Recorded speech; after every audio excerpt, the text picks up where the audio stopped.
प्रधानमंत्री पे हर रोज कि तुम वोट चोर हो। प्रधानमंत्री चुप क्यों है? नमस्कार दोस्तों, आप देख रहे हैं वॉचिंग तक। मैं रवीश कुमार का छोटा भाई रमेश कुमार। आज हम जानेंगे देश और दुनिया की वो बड़ी खबरें जो आपके लिए जानना बेहद जरूरी है। जानेंगे भाजपा सरकार का वो सच, जानेंगे वोट चोरी मुद्दे का हर एक वो पल, जानेंगे हर वो खबर जो आप लोगों पर डालती है असर। जानेंगे राहुल गांधी ने कहां कहां पर हाइड्रोजन बम फोड़ा, कहां कहां पर पूरे देश में भाजपा सरकार को कांग्रेस ने आड़े हाथ लिया। जानेंगे हर वो सच जो आपके ऊपर डालेगा असर। तो अगर आप भी हमारे चैनल वॉचिंग तक पर पहली बार आए हैं तो हमारे चैनल को अभी सब्सक्राइब कर लें और कमेंट में ये जरूर बताएं आप कहां से हमारी खबरें देख रहे हैं। तो चलिए शुरू करते हैं आज की महा कवरेज। खबरों में सबसे बड़ी कवरेज, सबसे पहली और सबसे बड़ी खबर आ रही है। पहली बड़ी खबर आ रही है बिहार विधानसभा चुनाव को लेकर। बिहार विधानसभा चुनाव 2025 के पहले चरण में 121 सीटों पर रिकॉर्ड 64.69% मतदान हुआ। यह राज्य के इतिहास में अब तक का सबसे ऊंचा आंकड़ा है, जो 1951 से लेकर अब तक के हर रिकॉर्ड को पीछे छोड़ चुका है। Chief election commissioner Gyanesh Kumar ने इसे डेमोक्रेसी की बड़ी जीत बताया। सीईसी ने कहा, बिहार ने पूरे राष्ट्र को रास्ता दिखाया।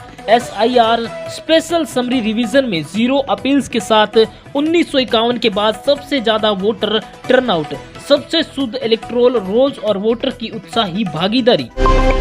अगली बड़ी खबर आ रही है वंदे मातरम बंगाली अस्मिता से जोड़कर हिंदुओं को साधने की कोशिश में जुटी बीजेपी। टीएमसी ने क्यों साधी चुप्पी।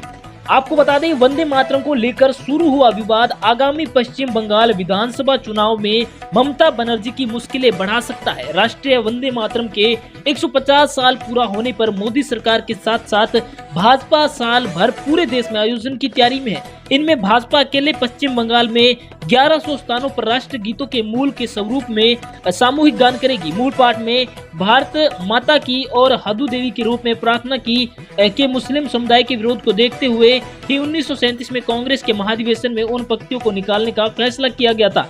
मूल स्वरूप के पाठ को लेकर पश्चिम बंगाल में भी मुसलमानों की आपत्ति की आशंका से इनकार नहीं किया जा सकता।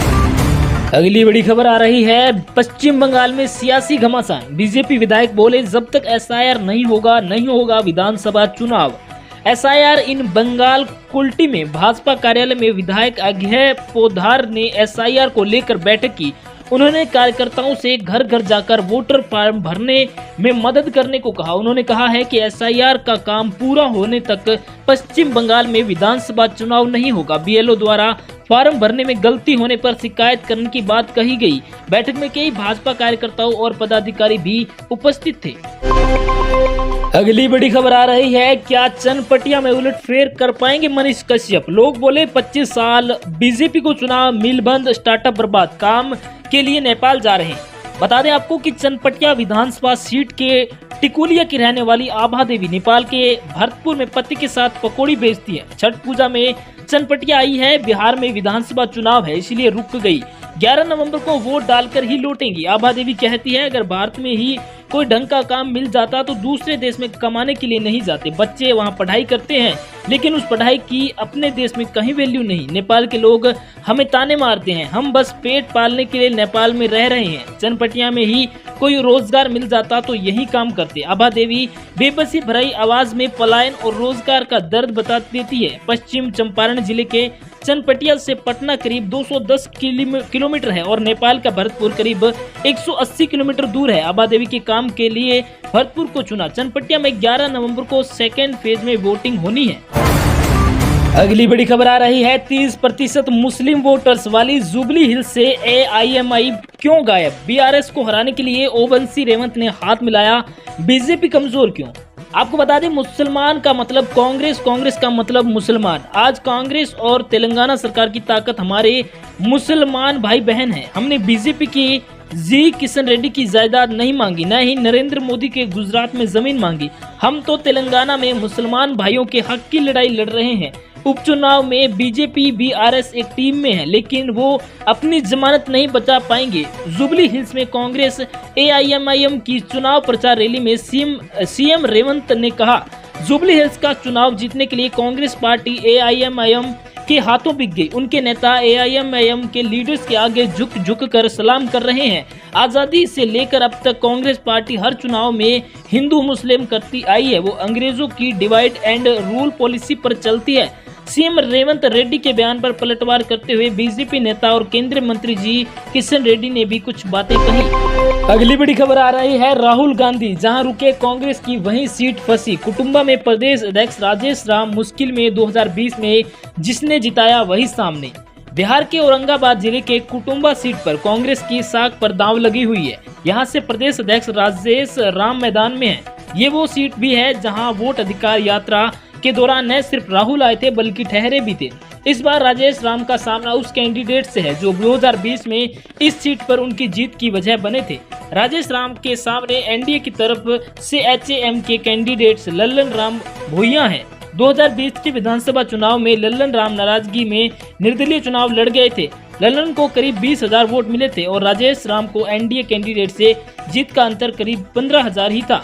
ये हिसाब किताब जोड़कर भी दे तो कुटुंबा में राजेश राम को लेकर लोगों में नाराजगी नजर आती है। इलाके के अंबा गांव में कोचिंग सेंटर चलाने वाले 33 साल के रवि कुमार पाल कहते हैं, मैं अब तक महागठबंधन प्रत्याशी को समर्थन देता आया हूं। राजेश राम को रवैया ठीक नहीं है। जीतने के बाद उनका लोगों से मिलना जुलना नहीं, इसलिए उन्हें हटाना जरूरी लगता है। अगली बड़ी खबर आ रही है, प्रदूषण हर दिन भारतीयों की जान ले रहा। स्वच्छ वायु मिशन की आह्वान कर डब्ल्यूएचओ की पूर्व वैज्ञानिक डॉक्टर सौम्या स्वामीनाथन ने राष्ट्रीय स्वस्थ वायु मिशन का आह्वान कर कहा है कि भारत वायु प्रदूषण की मौसमी पर्यावरणीय समस्या के रूप में नहीं देख सकता। उन्होंने कहा है कि यह स्वास्थ्य संकट बन गया है जो प्रतिदिन लोगों की जान ले रहा है। बकौल स्वामीनाथन, जहरीली हवा फेफड़ों, हृदय और विकासशील मस्तिष्क को नुकसान पहुंचा रही है। अगली बड़ी खबर आ रही है, सौरव गांगुली को आज आईसीसी का चेयरमैन होना चाहिए था। ममता बनर्जी ने क्या कुछ कहा, बता दें कि पश्चिम बंगाल की मुख्यमंत्री ममता बनर्जी ने शनिवार को ईडन गार्डन में हुए महिला विश्व कप विजेता ऋचा घोष के समारोह में पूर्व भारतीय कप्तान सौरव गांगुली व ऋचा घोष की सराहना की। मुख्यमंत्री ने सौरव गांगुली का समर्थन करते हुए कहा कि पूर्व भारतीय कप्तान को अब तक अंतर्राष्ट्रीय क्रिकेट परिषद आईसीसी का अध्यक्ष बन जाना चाहिए था। अगली बड़ी खबर आ रही है, आसाराम को हाईकोर्ट से मिली 6 माह की अंतरिम जमानत। जोधपुर में अस्पताल से निकलकर पहुंचा आश्रम। यौन उत्पीड़न और रेप के दोष में उम्र कैद की सजा काट रहे आसाराम को राजस्थान और गुजरात हाईकोर्ट ने 6 महीने की अंतरिम जमानत दी है। आसाराम जोधपुर के प्राइवेट आरोग्य अस्पताल से रिहा होकर पालगांव स्थित आश्रम पहुंचा, जहां लोगों ने फूल वर्षा कर उसका स्वागत किया। कोर्ट ने आसाराम को स्वास्थ्य कारणों से अंतरिम जमानत दी है। अगली बड़ी खबर आ रही है, सीजेआई गवई ने बताया वह कौन सी घटना थी जो उनके जहन में हमेशा के लिए बस गई। बता दें आपको कि सीजेआई बीआर गवई ने कहा है कि ये घटना मेरे जहन में हमेशा के लिए बस गई। कुछ महीने पहले मैं साथियों संग चूरा चांदपुर मणिपुर में एक शिविर में राहत सामग्री बांट रहा था। उन्होंने कहा तभी एक वृद्धा आई और हाथ जोड़कर वे आंखों में आंसू लिए मुझसे कहा, बने रहो भैया, हमारी सफलता का पैमाना आम आदमी के भरोसे में है। अगली बड़ी खबर आ रही है, 52,000 छात्रों ने नागपुर में एक साथ गाया वंदे मातरम और गीता का पाठ कर बनाया वर्ल्ड रिकॉर्ड। वंदे मातरम की रचना के 150 वर्ष पूरे होने पर नागपुर महाराष्ट्र में शनिवार को 52,000 छात्रों ने वंदे मातरम गाया और श्रीमद् भागवत गीता का पाठ कर वर्ल्ड रिकॉर्ड बनाया, जहां केंद्रीय मंत्री नितिन गडकरी और श्री राम तीर्थ क्षेत्र ट्रस्ट के कोषाध्यक्ष स्वामी गोविंद देव गिरी जी महाराज मौजूद थे। इसके अलावा अन्य 8 जगहों पर भी ऐसा ही आयोजन किया गया। अगला बड़ा बयान आ रहा है और बड़ी खबर आ रही है, थार और बुलेट ज्यादातर बदमाश चलाते हैं, हरियाणा के डीजीपी का बयान। बता दें, हरियाणा के डीजीपी ओपी सिंह ने पत्रकारों से बात करते हुए कहा कि थार और बुलेट को ज्यादातर बदमाश चलाते हैं। उन्होंने कहा है कि वाहनों की चेकिंग के दौरान अधिकारियों को नम्रता से पेश आना चाहिए और पुलिस आमतौर पर सभी वाहनों की चेकिंग नहीं करती, लेकिन अगर कोई थार है तो उसे रोकना तो बनता है। अगली बड़ी खबर आ रही है, बिहार चुनाव के बीच गृह मंत्रालय का बड़ा फैसला, तेज प्रताप यादव की बढ़ाई गई सुरक्षा। जनशक्ति जनता दल के संस्थापक तेज प्रताप यादव को केंद्र सरकार ने Y+ कैटेगरी की सुरक्षा प्रदान की है। गृह मंत्रालय के आदेश के बाद CRPF की सुरक्षा टीम उन्हें कवर देगी। बताया जा रहा है कि सुरक्षा एजेंसियों ने हाल ही में उनकी सुरक्षा को लेकर विशेष रिपोर्ट सौंपी थी, जिसके बाद यह फैसला लिया गया। अगली बड़ी खबर आ रही है, मेरे दादा ने भी नहीं गाया वंदे मातरम, ये मेरे मजहब के खिलाफ है। संभल के MP जियाउर रहमान ने कहा। बता दें, वंदे मातरम को लेकर शुरू हुआ विवाद के बीच संभल यूपी से संपा सांसद जियाउर रहमान बर्क ने इसे अपने मजहब के खिलाफ बताया। उन्होंने कहा है कि उनके दादा पूर्व सांसद शफीकुर रहमान बर्क ने भी हमेशा वंदे मातरम का विरोध किया था और इसे मजहब के खिलाफ मानते थे। बकौल जियाउर रहमान, इसे गाने के लिए किसी को मजबूर नहीं किया जा सकता। अगली बड़ी खबर आ रही है, MP में भीम आर्मी ने फूंका बाबा बागेश्वर का पुतला, हिंदू संगठनों के साथ हुई झड़प। दतिया MP में भीम आर्मी और आजाद समाज पार्टी के कार्यकर्ताओं द्वारा कथावाचक धीरेन्द्र शास्त्री बाबा बागेश्वर का पुतला जलाए जाने के बाद बवाल हो गया। बकौल रिपोर्ट्स, इसके विरोध में हिंदू संगठनों ने आजाद समाज पार्टी के नेता दामोदर यादव का पुतला जलाया, जिसके बाद दोनों गुटों में झड़प हुई। पुलिस ने लाठीचार्ज कर मामले को शांत किया। अगली बड़ी खबर आ रही है, जहां पर यूपी में स्कूटर का कटा 20 लाख का चालान। तस्वीर वायरल होने के बाद पुलिस बोली टाइपिंग मिस्टेक। उत्तर प्रदेश के मुजफ्फरनगर में पुलिस ने एक स्कूटर का 20.74 लाख का चालान काट दिया। इस चालान की तस्वीर सोशल मीडिया पर वायरल होने के बाद पुलिस कर हरकत में आई। इसके बाद जांच में सामने आया कि यह इंस्पेक्टर की टाइपिंग मिस्टेक थी, जिसके बाद इस गलती को सुधारते हुए स्कूटर का चालान 4000 कर दिया गया। अगली बड़ी खबर आ रही है, जानिए कि किस प्रकार से एक चुनाव में 2 बार वोट डालना कितना बड़ा अपराध हो सकता है और कितनी जेल हो सकती है। भारतीय कानून के अनुसार किसी भी नागरिक को एक चुनाव में एक बार ही क्षेत्र में वोट डालने का अधिकार है। जनप्रतिनिधित्व अधिनियम 1951 की धारा 31 के तहत एक ही व्यक्ति का 2 बार मतदान करना गंभीर अपराध है। ऐसा करते पकड़े जाने पर 6 महीने की जेल, जुर्माना या दोनों की सजा हो सकती है। आप देख रहे हैं वॉचिंग तक। देश और दुनिया की तमाम बड़ी खबरों के लिए आप हमारे चैनल को आज ही सब्सक्राइब करें। कमेंट में अपनी राय दें और आप ये खबरें कहां से देख रहे हैं कमेंट में बताएं।